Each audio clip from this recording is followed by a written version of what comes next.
Terus belanjaanku ini lupa dia tak bawa pulang. Kalau hilang ya wes wassalam. Tinggalan HP di kereta.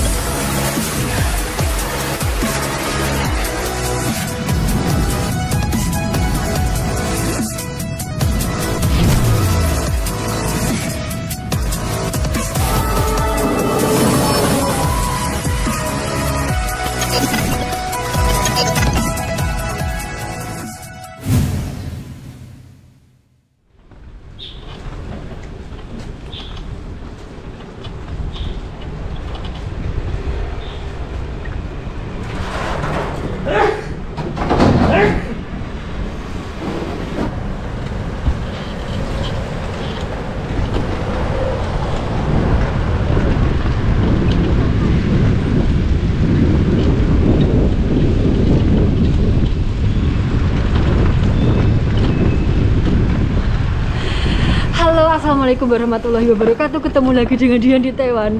Tadi tuh aku habis belanja besti. Terus belanjaanku ini lupa dia tak bawa pulang. Ya Allah. Ingatku itu waktu bongkar belanjaan toh. Terus tak eling-eling kok ada yang kurang kayak gitu. Terus kemudian tak cari-cari nggak ketemu ya. Terus aku buka-buka video. Nah buka-buka video itu ternyata ketinggalan di supermarket. Kan di supermarket tak taruh di luar gitu toh. Lah kok lali tidak tak bawa pulang. Ya Allah.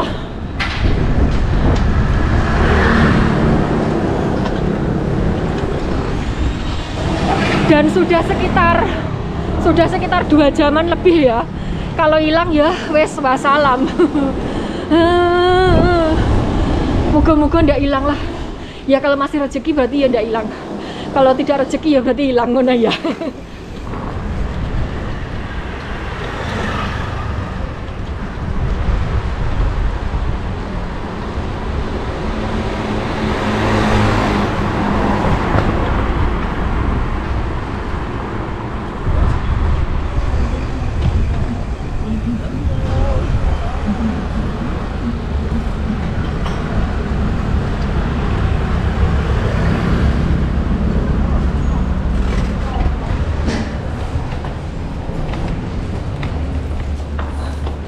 Alhamdulillah masih ada.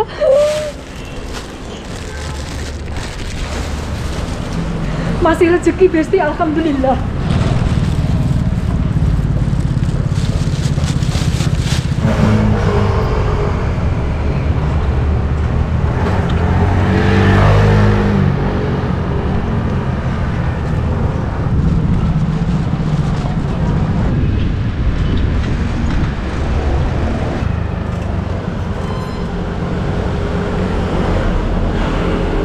Ini aku cepet-cepet ya besti, soalnya Simbah tuh sendirian di rumah. Simbah sendirian di rumah jadi nggak berani ninggal lama-lama. Makanya aku bawa sepeda. Kalau di sini tuh, kalau seumpamanya ada barang ketinggalan di tempat umum, jarang banget sampai hilang. Kayak misal kamu ketinggalan HP di kereta gitu, itu biasanya yang nemuin langsung dilaporin ke petugasnya, dikasih no ke stasiun. Jadi kalau ada yang nyariin tinggal ngambil aja, nanti ditanya ciri-cirinya apa kayak gitu, jadi aman.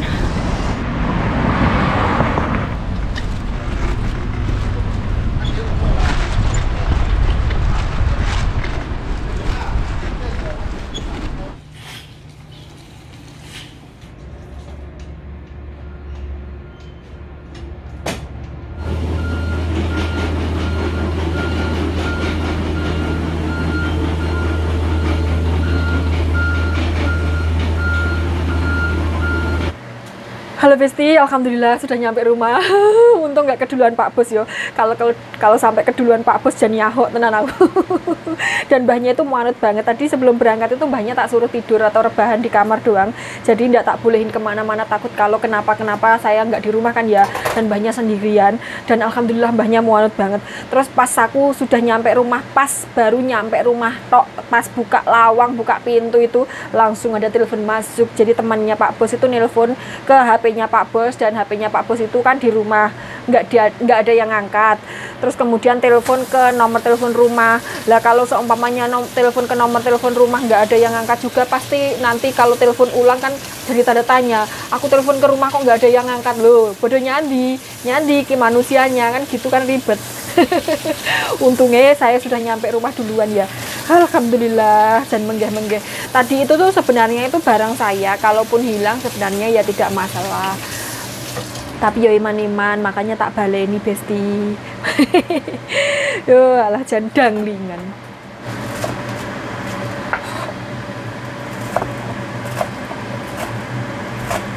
Kemarin itu kalau tidak salah ada yang berkomentar di Taiwan masih sekitar 2 minggu atau 2 bulan gitu.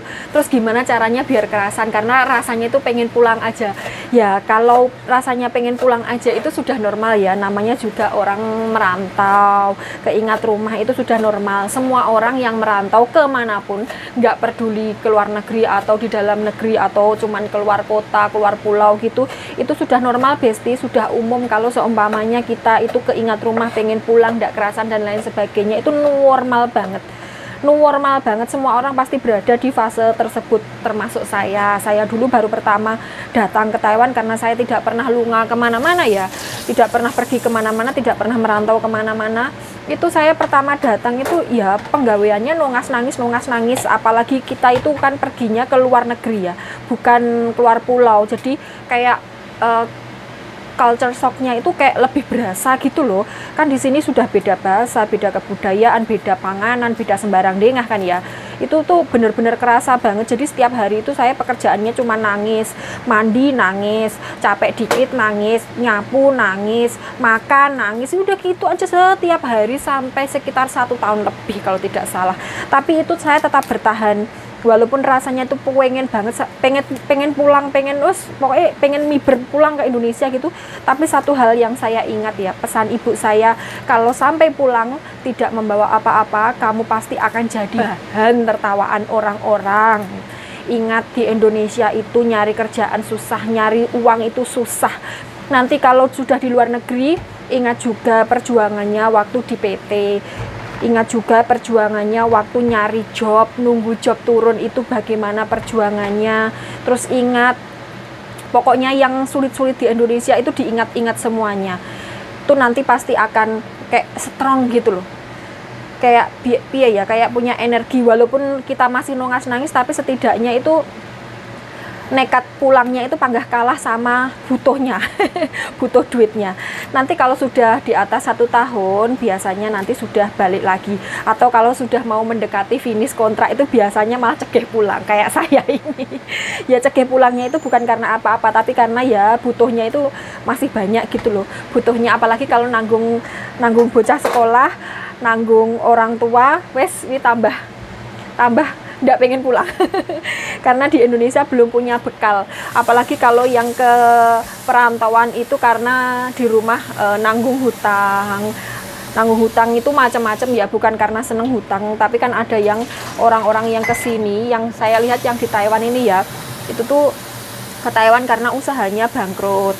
Setelah pandemi ini pasti banyak yang oleng kan ya, usaha-usaha kecil menengah ke bawah gitu itu banyak yang oleng.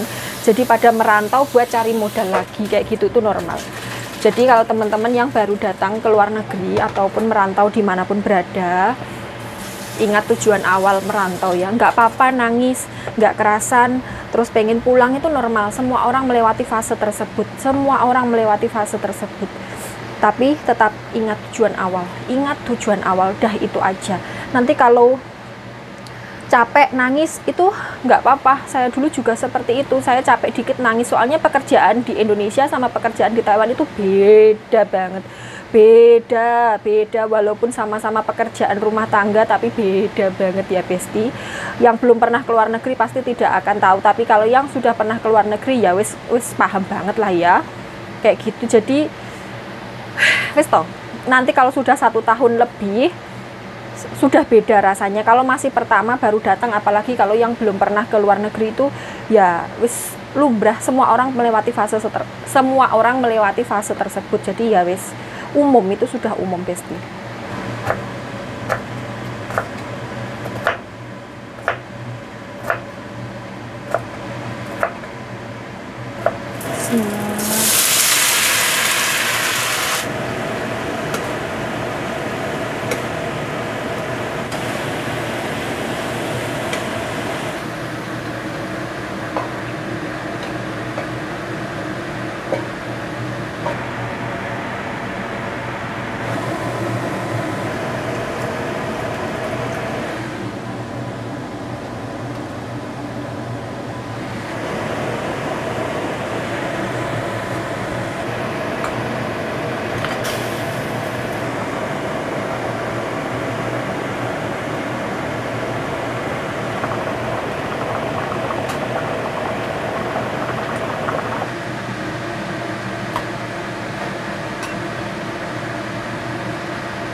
Halo Besti, aku sudah selesai masaknya buat Pak Bos sama Simba. Sekarang aku mau masak buat aku sendiri. Aku mau bikin rica-rica ayam yang super pedas.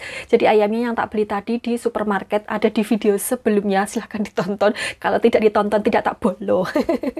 Tapi rica-ricanya itu tidak ada kemanginya Besti, karena kemanginya itu puter-puter, kan kedinginan. Beberapa waktu yang lalu kan suhunya itu turun drastis di bawah 5 derajat atau 10 derajat, pokoknya gitulah ya.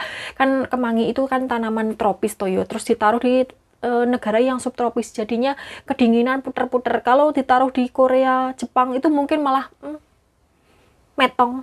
Ini bumbu halusnya ya Besti, ada bawang jahat 1, 2, 3, 6 8 1, 2, 3, 8. Terus ini bawang baiknya cuma 3 biji, dan ini cabenya silahkan dihitung. Tak ler, ini sudah tak ler. Kalau mau menghitung silahkan. Ini nanti kalau kurang pedas tak tambahin yang utuh-utuh tadi, tapi pas wayah ngepelungkannya. Silahkan dihitung, silahkan di screenshot. Nanti kalau kurang pedas tak tambahin yang utuh-utuh pas waktu gongsonya ya. Jadi ini mau tak cen atau mau tak kukus, karena saya kan tidak punya blender. Kalau mengulek mentan itu tangan saya teol Besti. Terus ini bawang baik sama bawang jahatnya mau tak iris-iris, jadi biar cepet empuknya gitu. Nanti pas diulek itu gampang gitu teman-teman.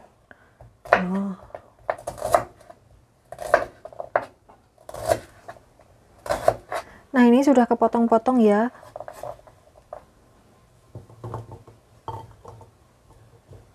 Nah ini bumbu uleknya ya teman-teman.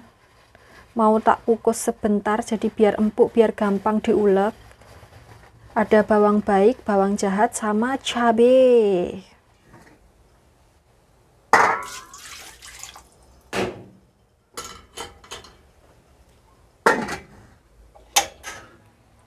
Dah ya Besti, sambil nunggu ininya matang, mau tak tinggal ngedit dulu mumpung Simbahnya anteng ya. 2000 years later. Ini ayamnya mau tak alupi dulu ya Besti, ya Allah. Susah sekali mau ngomong. Biar tidak ada bau lebus-lebusnya gitu, jadi dialupi dulu. Nggak dialupi juga nggak apa-apa sih, terserah sesuai selera. Kalau saya mau tak alupi sebentar. Terus ini bumbunya tak tambahi kemiri ya, hasil luru ya rupanya kayak gini ya Besti. Terus sama ini kunyitnya seruas jari, mencelat.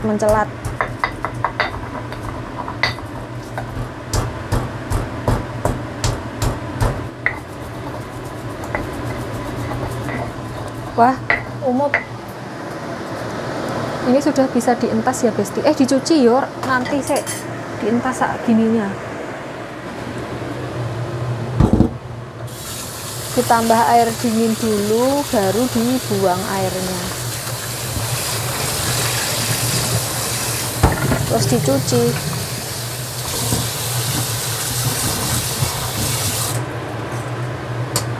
Wes, sekarang mau menggerus bumbunya yang ini ya teman-teman. Bawang baik, bawang jahat, sama cabai. Loh, cabenya sak minim biya nih toh, lihatlah.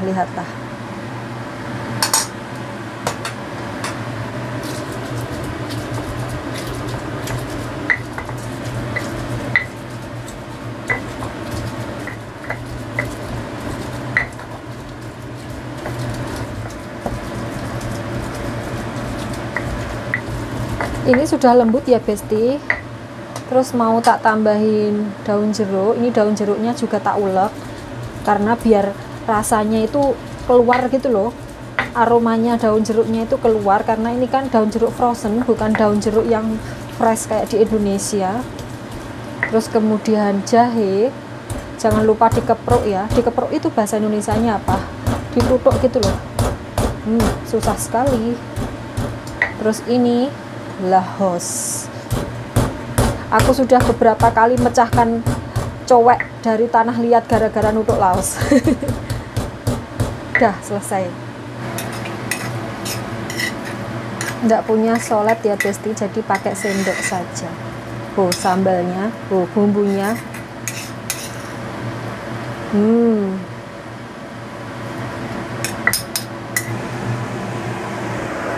Bismillah.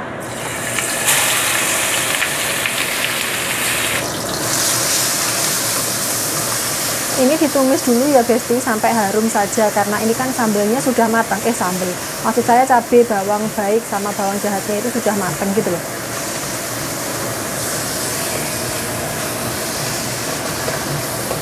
Ini bumbunya sudah matang ya Besti. Ini ayamnya tak cemplungkan semua, kemudian diulek-ulek merata sama bumbunya. Disoi air. Bismillah.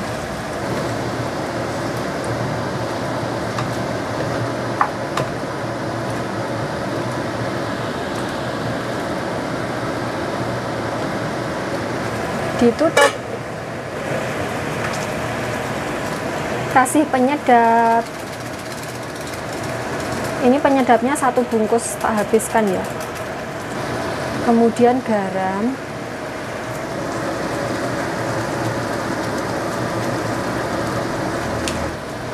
Jangan lupa diaduk lagi, jadi biar tidak gosong. Nanti wes gosong asin pisan. Jangan mantap nek no. Tapi ya enggak apa-apa, yang makan saya sendiri.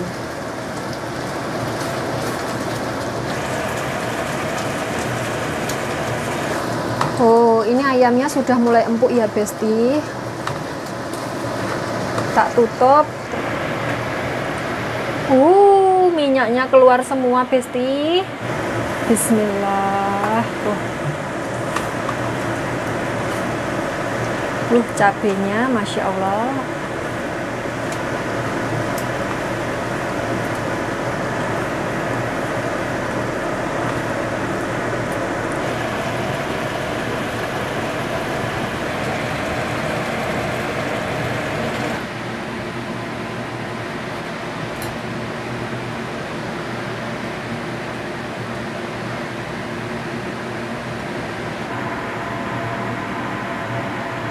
Alhamdulillah akhirnya bisa madang juga Besti. Ini spesial tahun baru ya. Kenapa? Karena ini masaknya tahun 2022 dan makannya di tahun 2023.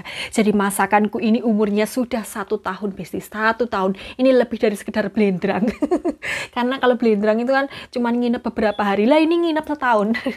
Dari tahun 2002 sampai 2003. Alhamdulillah, berdoa dulu. Amin.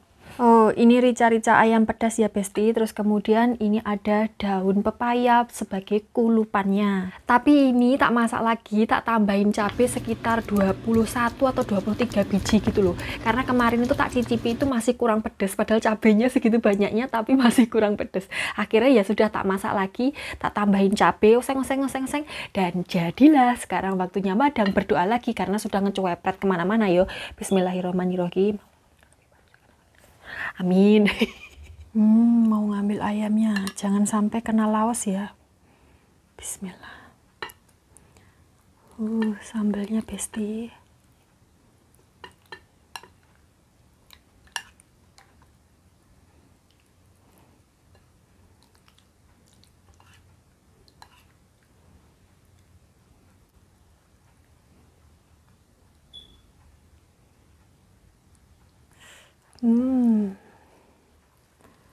Pakai kulupannya dulu. Bismillah.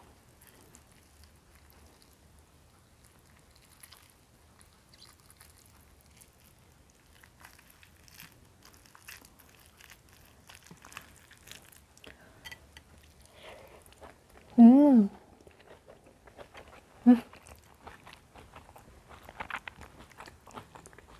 Mantep, Besti. Nah, kalau gini pedesnya baru nampol. Kalau yang pertama pedesnya kurang nampol, makanya tak bumbuin lagi ya.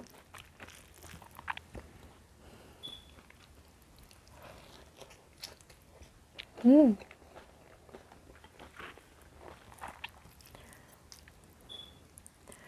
Uh.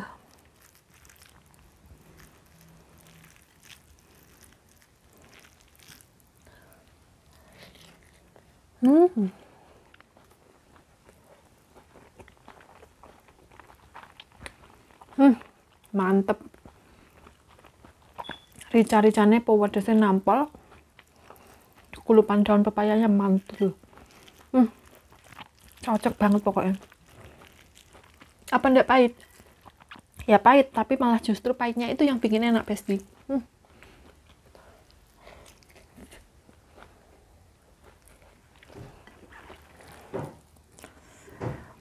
Mau ambil sambelnya lagi.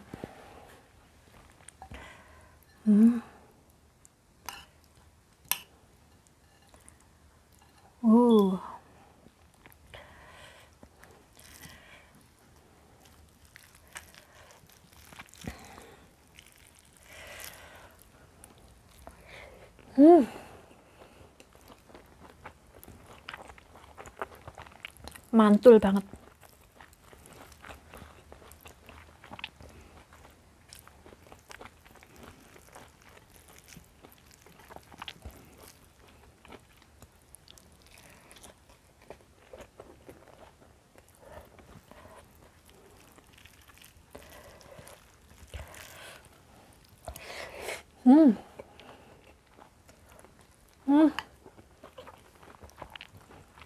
Nampol, Besti, pedesnya.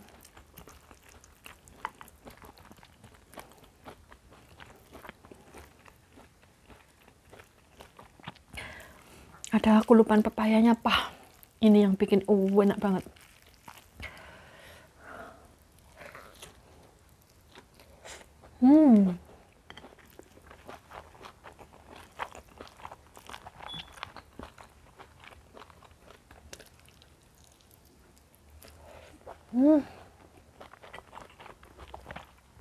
Dagingnya empuk.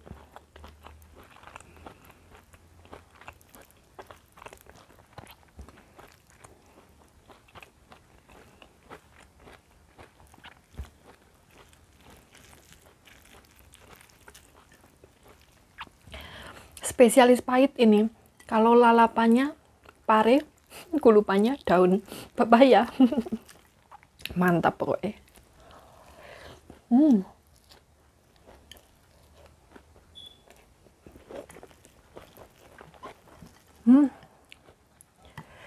Duh, pedesnya Masya Allah, nampol banget.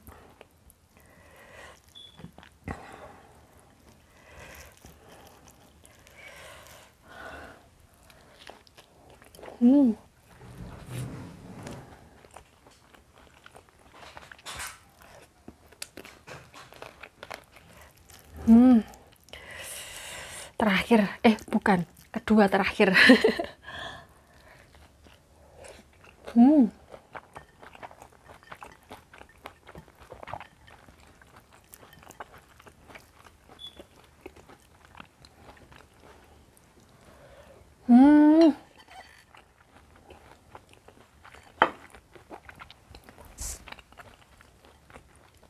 Alhamdulillah, habis ludes.